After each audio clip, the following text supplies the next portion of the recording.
What's going on, everyone? So Los Angeles Lakers are coming off of their biggest win of the season against the Boston Celtics. The reason it is the biggest win is because they were without LeBron James and Anthony Davis. Austin Reeves led the charge, which was great to see. He looked like old Austin Reeves, and the Lakers were able to pull out the win. Unfortunately, during that game, the Lakers ended up seeing Jarred Vanderbilt go down, and it sucked to see. It looked like it was something pretty bad, just the way he responded, the way he reacted, and we didn't really have any information. They did say at the time during the game that the x-rays came back and they were negative, which is a good sign. That means there's no structural damage, nothing really huge significant to where he's out for the season or anything like that. However, we got news today per Adrian Wojnarowski that Jarred Vanderbilt will officially miss several weeks with a right foot injury. Further evaluation is expected to see if it's an injury that might keep him out even longer. So we're probably without Jarred Vanderbilt for at least a good maybe month at best. Could be several months, right? Woj also added there's more evaluation that needs to be done on the right foot area of Vanderbilt, and possibility of his absence could be more significant than several weeks. Vanderbilt played some of his best basketball as a Laker lately, and certainly is one of the team's best defenders. Now, he's not certainly he is their best defender, not named Anthony Davis, right? He's their best perimeter defender. He is a very valuable, important piece that was finally just getting into the stride of things. He was finally getting back to being the Jarred Vanderbilt we know and love. The guy that we saw last year take us from middle of the pack defensive team to the #1 defense as soon as we traded for him.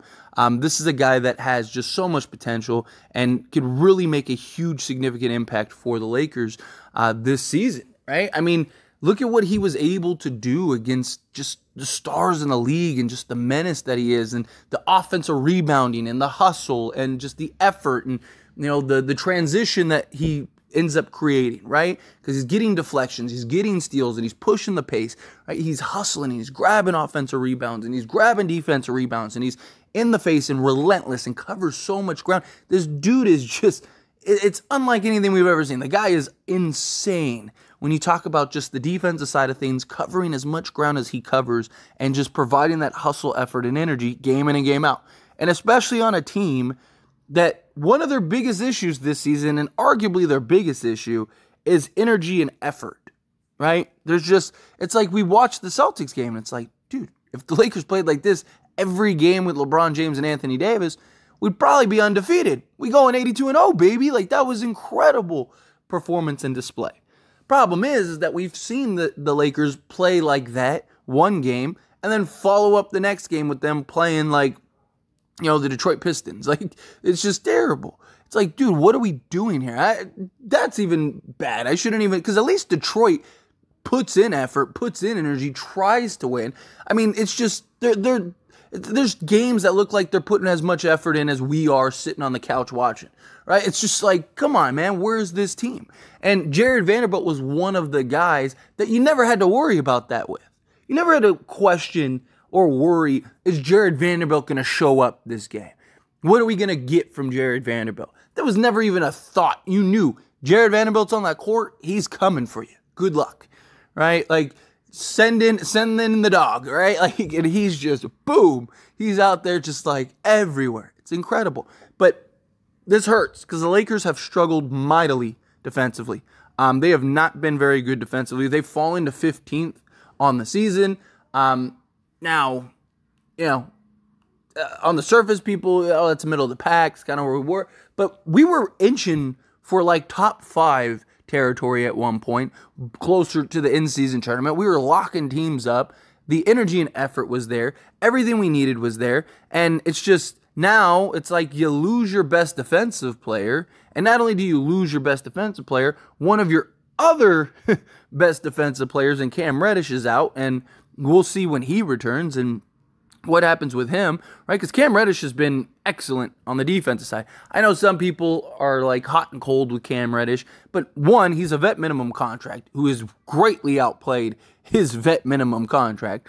Two, he is young, athletic. He has some good moments, right? Like, if he could just kind of take care of the basketball when he puts it on the floor, because he's explosive. He's got athleticism, right? He's got the foot speed. He's got everything you want to be one of the top two-way players in this league. He's got like a 7'1" wingspan. He's got, hyper athletics. Like, he's super fast, super lateral quickness. Like, this dude has all the potential to be elite on both sides of the basketball.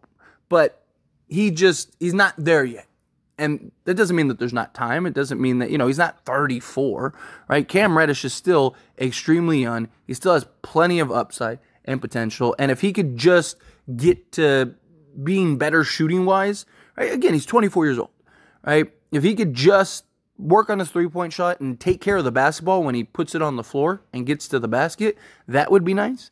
But it's the Lakers are now in a position where it's like, okay, you're missing Jarred Vanderbilt. You're missing Cam Reddish. Now you have no real athletic perimeter defensive player, right? You have no real athletic point of attack defender, right? We still don't have Gabe Vincent. So you're basically missing your three best defensive guys. You're basically missing the three guys that you need to really just defend the top-tier guys in the league. Now, hopefully Cam Reddish will be back sooner rather than later, but there's no guarantee in that regard. And, look, the Lakers still did an excellent job against the Celtics. The Lakers held the Celtics to 105 points. Because Jarred Vanderbilt, he got hurt in, what was it, the second quarter? Something like that. I know he didn't play a ton. He only played 16 minutes, so, yeah, if I'm not mistaken, I think it was the second quarter, midway through the second, he got hurt. So the Lakers were able to hold on. And look, the Lakers controlled that game literally start to finish. Right? It wasn't one of those things where they just went on this hot run third quarter and that was no. I mean, they were holding off the Celtics runs and they were doing a good job. Right? Again, kept them to 105. So there is hope there. But to me, this really puts an emphasis on Lakers are probably going to have to go get some level of perimeter and wing defense. You got to. Right? Whether it's a Royce O'Neal, a Dorian Finney-Smith. Look, if they do end up getting DeJounte Murray, that'll help. Right? Because now you have at least a point of attack athletic guard. Right? So, if you get that could go a long way, assuming that he can get back to being a good point of attack on-ball defensive guard. Because, good thing about DeJounte Murray is he's got a 6'10" wingspan, right? So he's got good size. He's 6'5" with a 6'10" wingspan. So he's got good size, good athleticism. He has the potential to be back to the all-defensive guard that he once was. He's 27 years old. So he's young, he's athletic, he's long, he's lengthy. That could help. But to me, even if you do get him, it kind of just... To me, it just means that the Lakers really got to focus on, okay, let's go get DeJounte Murray, sure, but then we really need to get a Finney-Smith or a Royce O'Neal, or maybe you're going and getting a Miles Bridges, right? The Hornets want to get off of him. I know there's concerns that, if you get him, he'd be a one-year rental. It's not going to cost you anything. Right? I mean, they're not going to, because no team's going to take him on for a one-year rental and give up a bunch of stuff. So if you go get Miles Bridges for a second-round pick or something, I think you do it. It gives you some good size, some good strength, some good athleticism. It's actually an upgrade over both Jarred Vanderbilt and Cam Reddish on the offense side of things, especially. But it gives you a guy that can play the 3, can play the 4. And you never know, man. Miles Bridges is a guy that's going to need... He's probably going to have to, prove himself. Right? He's probably going to have one of those prove-it years because of all the noise going on behind the scenes.